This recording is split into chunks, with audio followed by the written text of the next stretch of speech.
오늘은 마태복음 1장 1절로 6절의 말씀을 통해서 넘치는 하나님의 은혜라는 제목으로 말씀을 좀 나누려고 합니다. 오늘은 예수님의 족보죠. 성경에 족보가 종종 나옵니다. 족보가 어려운 것이 계속해서 낳고 하는데 이름이 또 어려워요. 그러죠? 구약의 이름들이 좀 어려울 때가 있습니다. 그래서 어떤 분이 오늘 본문 말씀의 마태복음 1장을 열심히 읽어 나가시다가 깜빡 잠이 들었다고 합니다. 그 이유인즉슨 아는 단어가 낫고라고 하는 단어밖에 없었다는 것입니다. 성경을 잘 모르거나 말씀을 많이 읽지 않는 분들의 경우에 그런 것 같습니다. 하지만 다른 구약의 말씀을 읽다 보면 오늘 본문의 말씀을 통해서 하나님의 넘치는 하나님의 은혜를 깨달을 수 있는 것이죠. 족보가 중요한 이유들이 있지만 족보가 주는 은혜가 있다라고 하는 것이죠. 특별히 오늘 본문의 이 족보가 우리에게 은혜가 되는 것은 바로 하나님의 은혜를 입은 자들의 이름이 여기에 기록되어져 있기 때문에 그렇습니다. 여러분, 은혜라고 하는 단어가 어떤 말인가 하고 의미를 찾아보니까 받을 자격이 없는 자에게 베푸는 호의라는 뜻이 있다라고 합니다. 하나님께서는 그분이 가장 싫어하는 죄 중에 하나인 우상 숭배하는 자들에게도 은혜를 베푸셨습니다. 그뿐 아니라 사람을 죽인 자에게도 은혜를 베푸셨습니다. 오늘 본문에 등장하는 인물 중에 이러한 사람들이 있다라고 하는 것이죠. 특별히 오늘 본문 가운데 특별한 은혜를 받은 4명의 여인이 등장하는데요. 3절로 6절의 말씀입니다. 유다는 다말에게서 베레스와 세라를 낳고 베레스는 헤스론을 낳고 헤스론은 람을 낳고 람은 아미다람을 낳고 아비나답은 나손을 낳고 나손은 살못을 낳고 살못은 라합에게서 보아스를 낳고 보아스는 룻에게서 오벳을 낳고 오벳은 이새를 낳고 이새는 다윗 왕을 낳으니라. 다윗은 우리아의 아나에게서 솔로몬을 낳고. 오늘 특별한 은혜를 받은 4명의 여인의 이름이 어떻게 되냐면 다말이라고 하는 여인과 룻이라고 하는 여인과 라합이라고 하는 여인과 우리아의 아내라고 되어 있는데 이 여인의 이름을 성경에는 밧세바라고 하는데요. 이 4명의 여인들이 어떤 은혜를 받았는지를 좀 살펴볼 필요가 있습니다. 첫 번째 등장하는 여인의 이름은 다말이라고 하는 이름입니다. 오늘 말씀은 유다가 다말에게서 베레스와 세라를 낳았다고 말하고 있기 때문에 성경을 잘 모르는 사람들은 다말이 유다의 아내이구나라고 생각할 수도 있지만 우리는 창세기 38장의 사건을 조금 기억할 필요가 있는 것이죠. 다말은 유다의 며느리에 해당됩니다. 다말이라고 하는 여인이 유다의 아들과 결혼을 했는데 결혼하고 아들이 죽음을 맞이해 버렸습니다. 그래서 이제 둘째가 또 들어가서 또 했는데 문제가 또 죽어버렸습니다. 이제 아이가 한 아들이 남았어요. 유다가 생각하기에 이 아이도 이렇게 하면은 큰일이 나겠다라고 하는 생각이 들었는지 모르겠지만 그리고 또 어렸던 것 같습니다. 그래서 다말에게 이렇게 설득을 했습니다. 조금 아이가 크면 그때 가서 좀 가업을 이을 수 있도록 하면 어떻겠니? 라고 하고 친정으로 보냅니다. 세월이 가도 좀 아이가 성성했는데도 전혀 그렇게 할 생각이 유다의 마음 가운데 없었던 것 같습니다. 그래서 어떻게 하는가? 이 다말이라고 하는 여인이 이제 기생들이 입는 옷을 입고 쉽게 말하면 시아버지를 유혹하는 일을 하게 됩니다. 그리고 그 시아버지와 술을 마시고 이제 밤에 하룻밤을 보내게 된 뒤에 아이를 낳는데 그 아이가 이제 베레스와 세라가 되겠습니다. 근데 분명히 잘못된 범죄를 통해서 아이를 낳은 부도덕한 여인인 것이 분명합니다. 하지만 하나님께서는 이 부도덕한 유다와 다말을 용서해 주셨고요. 그들을 예수님의 족보에 올리셨습니다. 더 놀라운 것은 유다 족속을 통해서 하나님은 예수 그리스도를 그의 유다 족속에서 태어나게 하시는 은혜를 베풀었다는 것이죠. 이 이후에 사실 이 창세기의 역사 속에서 보면 유다의 족속들이 큰 일들을 감당해 나가는 것을 우리가 볼 수가 있는데요. 이것이 하나님의 은혜라고 하는 것이죠. 우리가 또 두 번째 등장해서 만나는 여인은 라합이라고 하는 여인인데 라합은 기생이었고 창녀였습니다. 오늘날에도 이런 사람들은 어떻습니까? 좀 손가락질 당하고 사람들이 배척하기도 하고 거리를 두기도 합니다. 그래서 정죄하고 멸시하죠. 예, 특히 저는 왜 그걸 너무나 잘하냐면 저희 어머니가 이 성매매 특별법이 생겼을 때 우리나라에 그 성매매 여성들을 위한 복지의 일을 하고 있어서 그 여성들을 좀 구출하러 가는 일에도 제가 가보고요. 얼마나 험상궂는지요. 뭐 그 남자들이 이렇게 관리하는 남자들이요, 그냥 욕을 얼마나 하는지 모릅니다.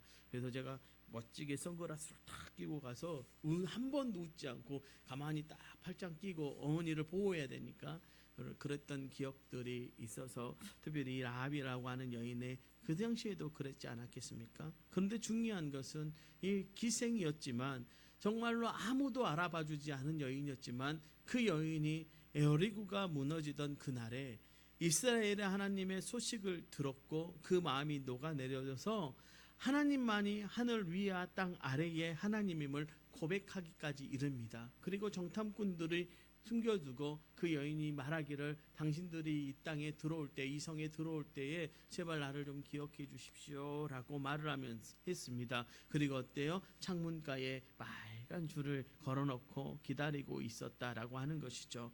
그랬을 때 하나님께서 그녀와 그녀의 가족들을 보호하시고 그녀를 특별히 다윗의 족보에 올리셔서 다윗 왕의 증조 할머니가 되게 하셨고, 더 놀라운 것은 예수 그리스도의 조상이 되게 하셨다라고 하는 것입니다. 이것이 은혜이지 않겠습니까? 세 번째로 등장하는 여인은 룻이라고 하는 여인입니다. 그녀는 모압의 여인이었습니다. 여러분, 모압은 이스라엘이 광야를 거쳐 가나안에 들어갈 때 그들을 영접하지 않았고, 후에는 발람에게 뇌물을 주어서 이스라엘을 저주하게 했으며 이스라엘을 범죄에 빠지게 한 족속이었습니다. 이런 이유로 하나님께서 신명기 23장 3절의 말씀에 암몬 사람과 모압 사람은 여호와의 총회에 들어오지 못하리니 그들에게 속한 자는 10대뿐 아니라 영원히 여호와의 총회에 들어오지 못하리라라고 말씀하십니다. 따라서 모압 족속은 하나님께 은혜 받을 수 없는 백성인 것이죠. 그런데 이 롯이라고 하는 여인이 이스라엘 사람을 만나 결혼하게 됩니다. 그 사건이 룻기에 기록되어져 있는데요. 이 베들레헴이라고 하는 곳에 살았던 나오미가 이제 어때요? 베들레헴에 가뭄이 들었어요. 그러니까 떡집에 떡이 없어지니까 어때요? 이동하게 되어서 이 모압 지방에 가서 이 여인을 만나고 그곳에서 아들들을 결혼시키게 되는 것이죠. 그리고 그녀의 남편이, 그리고 그 아들들이 그곳에서 죽게 되는 것입니다. 그런데 그들이 이제 나오미를 따라서 이 아들들의 며느리들이 왔는데 오던 중에 한 며느리는 떠나가고 나오미는 떠나가지 않고, 이제 그 룻은 떠나가지 않고 나오미를 따라오게 됩니다. 그런데 나오미가 감당할 수 없잖아요. 내가 가서 혹시나 가서 먹을 거리도 없을 것이고 살 거리도 없을 것이고 죽게 될 것인데, 그런데 여기에서 룻이 기가 막힌 이야기를, 신앙의 고백을 하는데요. 룻기 1장 16절 하반절에 이렇게 그녀가 이야기합니다. 어머니의 백성이 나의 백성이 되고 어머니의 하나님이 나의 하나님이 되시리니. 이렇게 말하면서 그동안 그녀가 살아왔던 모든 삶의 방식을 다 버리고 하나님의 백성으로서 하나님의 백성으로서 하나님의 방식으로, 시어머니의 방식으로 살겠노라고 선언하고 그 이방의 신들을 다 버리고 하나님을 따라가는 룻의 모습을 보게 되는데, 그 룻을 하나님께서 축복하셨고 룻에게 얼마나 놀라운 기회를 주셨냐면, 그 룻에게 보아스라고 하는 사람을 만나게 하셔서 그 보아스가 룻의 가정을 책임지게 하셨고, 그 룻을 통해서 하나님이 다윗 왕의 아버지가 되시는 이새를 오벳을 통해서 이새의 어머니로, 이제 할머니로 이렇게 쓰임 받게 하시는 역사를 우리가 이 룻기라는 역사 속에서 보는데, 그 룻이라고 하는 여인이 바로 이 예수 그리스도의 족보에 들어가 있다라고 하는 것이죠. 마지막으로 나오는 여인이 다윗의 범죄한 여인이자 솔로몬의 어머니인 밧세바입니다. 이 범죄가 얼마나 컸으면 이름조차도 기록하지 않고 그 범죄를 그대로 기록하기 위해서 뭐라고 이야기합니까? 우리아의 아내에게서라고 표현하고 있습니다. 성경이 다윗의 이 큰 범죄를 잊지 않았습니다. 그래서 우리아의 아내에게서라고 표현하고 있는 것이죠. 다윗의 아내가 아니라 우리아의 아내에게서라고 표현한 것 자체가 다윗이 죄 가운데 있었다라고 하는 것을 분명하게 나타내는 것이고요. 이 여인이 그 죄로부터 자유롭지 않음을 분명하게 표현하는 것이죠. 그런데 놀라운 것은 그렇게 표현한 것 자체가 우리에게 은혜가 된다라고 하는 것 아니겠습니까? 왜요? 그런 죄된 여인도, 죄 가운데 있는 사람도 예수 그리스도의 그 족보에, 그 반열에 이름을 올릴 수 있다라고 하는 것이죠. 어떤 사건이었습니까? 다윗 왕이 왕위에 오른 후에 전쟁이 나갈 때쯤이라고 성경은 표현하는데, 사실 이스라엘의 전쟁이 나갈 때쯤 되면 왕이 나가야 되는데 다윗 왕이 좀 교만해졌던 것 같습니다. 그래서 그 전쟁에 다윗 왕이 직접 나간 것이 아니라 참모들만 내보내서 전쟁을 치르고 있는 상황이었죠. 그런데 그 어느 날 밤에 그 달빛에 비춰진 한 여인을 보게 되는데, 그 여인을 보고 다윗이 반하게 됩니다. 그래서 그 여인을 차지하기 위해서 온갖 방법과 수단을 다 사용하는 내용이 성경에 나옵니다. 그리고 결국에는 다윗의 충성된 신하였던 우리아를 죽게 만들죠. 그리고 밧세바와 동침해서 아들을 낳게 되는데, 그 아들의 이름이 솔로몬이었고 하나님은 그를 왕으로 세우셨습니다. 물론 이 사건에서 다윗의 참회가 있었고, 다윗이 우리아를 죽게 만들고 밧세바를 차지한 후에 나단이 그에게 와서 비유로 그의 잘못을 지적했을 때 다윗이 눈물로 회개하는 것을 우리가 알고 있습니다. 특별히 시편 51편의 말씀이 그가 얼마나 하나님 앞에 참회했는지 기록되어져 있는 것을 우리가 알 수 있는데요. 그러할 때 하나님은 다윗과 밧세바를 용서하시고 그 가정을 예수 그리스도의 족보에 올리시는 은혜를 베푸십니다. 이처럼 구약의 역사를 살펴볼 때 하나님께서는 아무리 악한 죄를 저질렀을지라도 그가 회개할 때 용서해 주시고 은혜를 주시는 것을 볼 수가 있습니다. 용서할 수 없는 자를 용서해 주시는 것, 그것이 바로 은혜이지 않습니까? 그렇다면 우리는 어떻습니까? 여러분, 우리가 오늘 죽으면 천국에 갈 만한 자격이 있습니까? 사실 찾아보면 우리에게는 그럴 만한 자격이 없죠. 말씀은 행실로 천국에 들어갈 수 있는 사람은 아무도 없다라고 말합니다. 하지만 자격 없는 사람들에게 하나님은 은혜를 베푸시죠. 우리가 우리의 죄를 깨달았을 때 하나님은 우리의 죄를 용서해 주십니다. 그가 어떤 죄를 건든지 상관없이 하나님은 우리의 죄를 용서하십니다. 그런데 문제는 우리에게 있지 않습니까? 우리는 자신이 죄인이라는 것을 잘 인정하지 않죠. 자신의 죄가 발각되었을 때 겨우 그것을 죄라고 생각하는 것이 우리의 모습입니다. 누구나 들킨 죄보다 들키지 않은 죄가 훨씬 더 많습니다. 그런데도 사람들은 이를 잘 인정하지 않습니다. 그래서 저는 사람들이 죄를 지을 때마다 좀 들켰으면 좋겠다라고 하는 생각이 들 때가 있습니다. 아니요, 제가 죄를 지을 때도 그런 생각이 들 때가 있습니다. 죄를 깨닫는 것이 하나님의 은혜를 받는 유일한 길입니다. 물론 죄는 이뿐 아니죠. 말씀은요, 사람을 미워하는 것, 우상을 섬기는 것, 욕심을 부리는 것, 부모의 말씀에 불순종하는 것 등을 모두 죄라고 말합니다. 따라서 이 모든 죄의 항목에서 결코 벗어날 수 없는 죄인이 저와 여러분이라고 하는 것이죠. 여러분, 이 세상 가운데 죄가 없는 사람은 단 한 명도 없을 것입니다. 여러분, 대선 이렇게 지금 이제 곧 우리 장로님도 기도하시지만 저도 기도하고 있습니다. 저는 어느 편도 아닙니다. 저는 정치적인 이야기 하고 싶지 않습니다. 그런데 대선 후보들이 하는 행위를 잘 보십시오. 서로 때 묻었다고 이야기하죠. 그런데 제가 볼 때는 도토리 키재기입니다. 이놈 여기 죄나 여기 죄나 거기서 것만 일반 별로 없습니다. 그러니까 네가 잘났니 내가 잘났니 하고 있죠. 내가 대통령감이니 자기가 대통령감이니 하고 있지요. 그런데 한번 잘 살펴보십시오. 그때나 다 똑같죠. 여러분, 목욕탕 가서 때 밀면 할아버지 때가 더 더럽냐 아이 때가 더 더럽냐 따질 일이 하나도 없죠. 때는 때니까요. 안 그렇습니까? 베껴보십시오. 때 안 나오는 사람이 있는지요.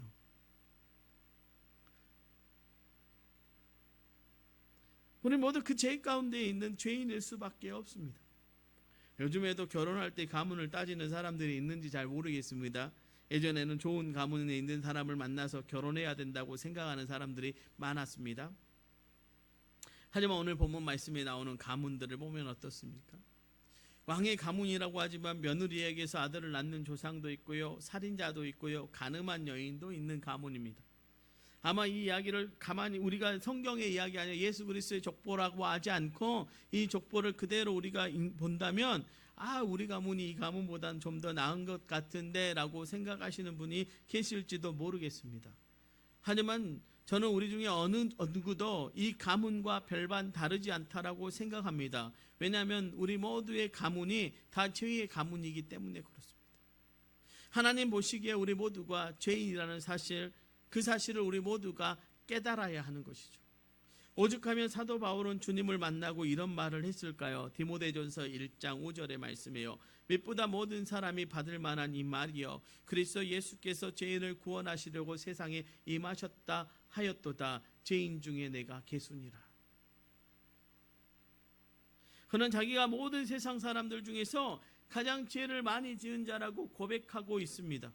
그래서 죄인 중에 우두머리라고, 나는 괴수라고 스스로를 말합니다. 그는요, 예수 그리스도를 믿는 사람들을 핍박했던 것, 사실은 예수님은 그것을 뭐라고 얘기하셨냐면 이렇게 말씀하셨죠. 내가 핍박하는 예수라. 내가 핍박하는 예수라.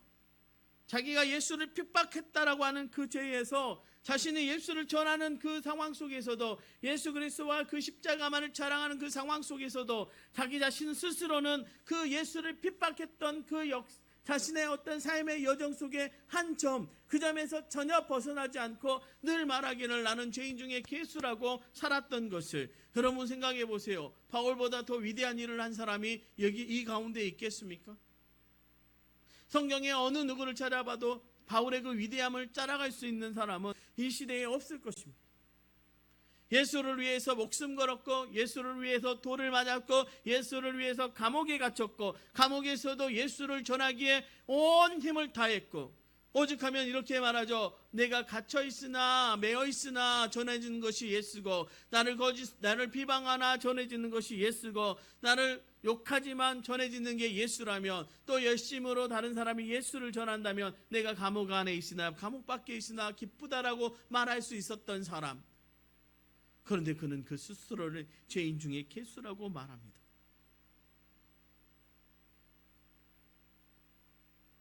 그는 자신의 죄를 깨닫고 하나님의 은혜를 체험한 사람이었습니다. 세상 모든 사람들이 하나님의 은혜를 체험하는 것은 아닙니다. 바울과 같이 자신의 죄를 깨닫고 하나님 앞에 나온 자만이 하나님의 은혜를 체험하고 구원을 받을 수 있습니다. 아직 하나님의 은혜를 체험하지 못하신 분이 여기에 계신다면 여러분, 하나님께 이런 기도를 들어보시면 어떨까요? 하나님, 제가 하나님 앞에 죄를 지었습니다. 들킨 죄도 있고 들키지 않은 죄는 더 많습니다. 저의 죄를 용서해 주세요. 하나님, 아마 여러분이 이렇게 기도할 때 하나님께서 여러분의 죄를 용서해 주실 것입니다. 여러분, 이 땅에 부흥이 언제 일어났습니까? 죄를 고백하고 죄를 회개할 때 일어났음을 우리는 잊어서는 안 됩니다.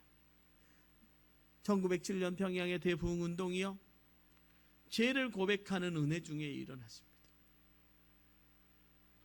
죄를 고백하는, 나는 너의 집에 가서 바늘 하나 가지고 왔어요 라고 하는 정말 작은 죄부터 정말 큰 죄까지 모든 사람들이 하나님 앞에서, 모든 성도들 앞에서 했지만 사실은 하나님 앞에서 자기의 죄를 고백하기 시작했던 그 평양의 역사가 한국 교회의 부흥을 일으켰다라고 하는 것이죠. 그것이 은혜였습니다. 그런데 요즘은 어떻습니까? 회개하라고 하면 마치 내가 죄인이냐고, 나를 왜 이렇게 몰아붙이냐고, 내가 뭘 잘못한 게 있냐고, 나 정도면 교회에서 잘했지, 나 정도면 이렇게 훌륭하지, 나 정도면 괜찮지 라고 착각하며 살아가는 성도들이, 또 목회자들도 많이 있는 것 같습니다. 정말 그렇습니까? 제 하루만 돌아봐도요, 죄를 얼마나 많이 짓고 사는지 모릅니다.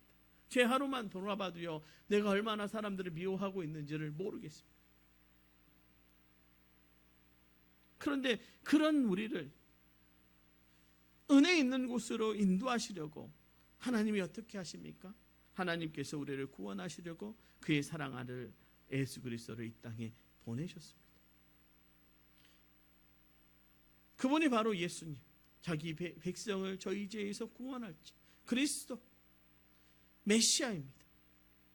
우리의 죄를 대신해 십자가에서 죽으심으로 우리의 죄값을 치러주신 분, 이스라엘뿐만 아니라 우리의 모두의 구원자가 되어주신 분이 바로 예수님이십니다. 우리는 예수님을 믿을 때 구원받을 수 있습니다. 앞서 언급한 4명의 여인들 다말과 라합과 룻과 밧세바보다 더 큰 하나님의 은혜는 하나님께서 예수님을 이 땅에 우리의 구원자로 보내신 것입니다. 가끔 예수님의 오심을 묵상합니다. 가끔은 어느 교회의 모습을 묵상합니다. 저는 이렇게 표현합니다.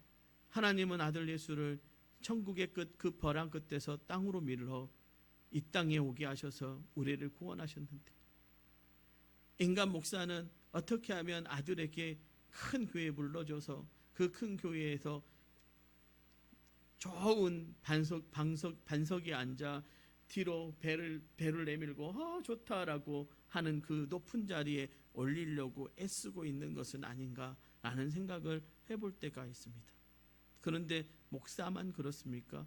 여러분은 어떻습니까? 여러분은 이 땅에서 조금 더 좋은데, 조금 더 좋은 편한 자리, 조금 더 따뜻한 자리, 조금 더 배 채울 수 있는 자리, 그런 자리 찾아가지 않습니까? 우리 주님은 가장 낮고 천한 모습으로 오셔서 가장 천한 자리에서 우리를 구원하시려고 그 모든 것 내어주셨는데, 그의 온 몸과 그의 온 피와 그의 온 몸의 물을 다 쏟아내셔서 우리를 구원하셨는데, 우리는 어떻습니까? 그런데 놀라운 것은 그렇게 우리에게 은혜를 베푸신 그 은혜가 우리를 살렸고 우리를 구원하셨고 우리를 이 땅 가운데서 세워주셨다라고 하는 사실입니다. 요한복음 1장 14절로 18절의 말씀은 우리에게 이렇게 말씀하십니다. 말씀이 육신이 되어 우리 가운데 거하심에 우리가 그의 영광을 보니 아버지의 독생자의 영광이요 은혜와 진리가 충만하더라. 요한이 그에 대하여 증언하여 외쳐 이르되 내가 전에 말하기를 내 뒤에 오시는 이가 나보다 앞선 것은 나보다 먼저 계심이라 한 것이 이 사람을 가르킴이라 하니라. 우리가 다 그 주의 충만한 데서 받으니 은혜 위에 은혜로라.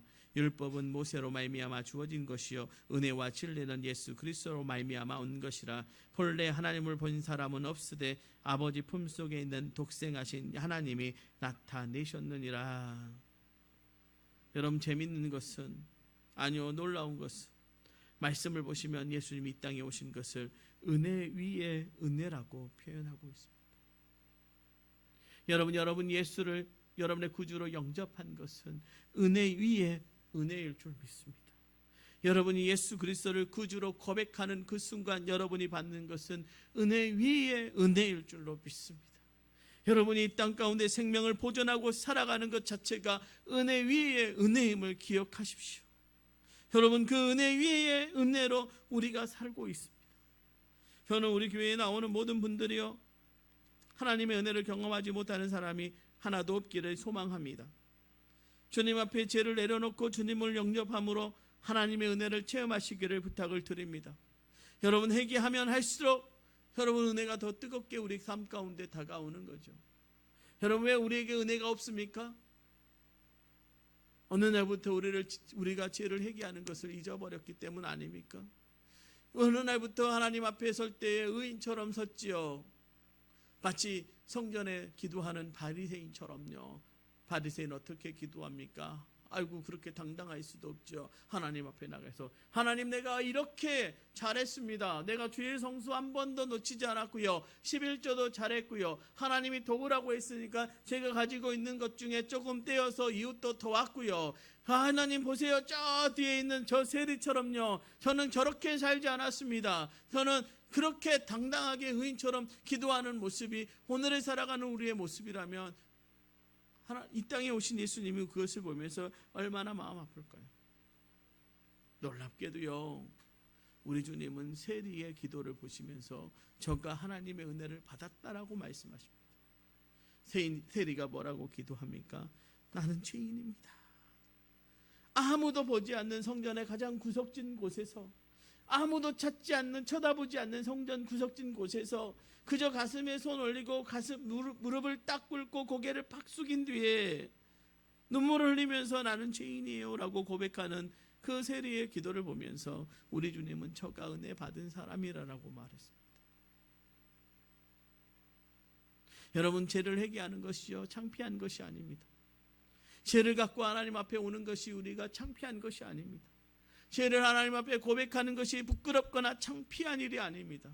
은혜에 은혜를 더하는 일일 줄로 믿습니다.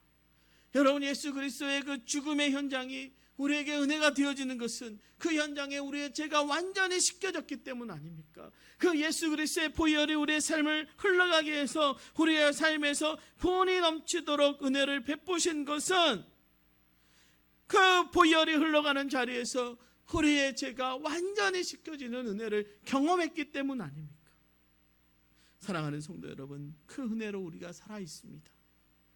은혜 넘치는 은혜로 저와 여러분이 살아있음을 잊지 마십시오. 우리는 늘 그것을 기억해야 합니다. 어느 누가 나를 위해 십자가를 질 수 있겠습니까? 우리 주님 아니고는 그렇게 하실 분이 없습니다. 그분은 그렇게 우리에게 은혜를 베풀어 주셨습니다. 사랑하는 성도 여러분, 우리는 그 분에 넘치는 은혜로 살아가야 할 줄로 믿습니다. 또한 구원받은 은혜는 우리는 이제 은혜로우신 하나님을 닮아서 우리 또한 은혜로운 사람이 되어야 할 것입니다.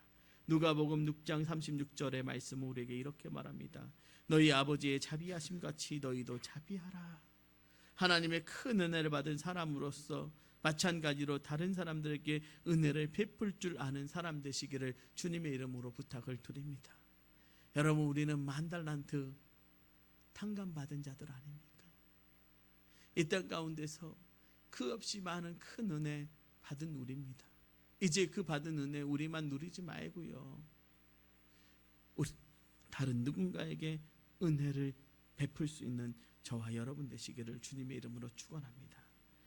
로마서 6장 1절의 말씀에 이렇게 말씀하십니다. 그런즉 우리가 무슨 말을 하니요 은혜를 더하게 하려고 죄에 거하겠느냐? 여러분, 은혜 받은 자는 이제 죄악 가운데 거할 수 있겠느냐고 반문하며 거룩한 삶을 살 것을 로마서는 이야기합니다. 하나님의 은혜를 받은 자로서 그 은혜를 드러내는 삶을 사시기를 주님의 이름으로 부탁을 드립니다. 이것이 우리에게 주어진 사명이요 우리가 쫓아야 할 삶일 줄로 믿습니다. 넘치는 하나님의 은혜를 가지고 살아가는 저와 여러분 되시기를 주님의 이름으로 축원합니다. 우리는 족보를 본 것이 아니라 족보 가운데 은혜를 받습니다. 족보를 보니까 정말로 은혜 받지 못할 사람들이 은혜 받고 살았음을 기억했습니다. 그리고 우리를 보니 우리도 넘치는 하나님의 은혜 가운데 있음을 잊지 않고 그 넘치는 은혜로 늘 승리하며 살아가시기를 주님의 이름으로 축원합니다. 기도하겠습니다.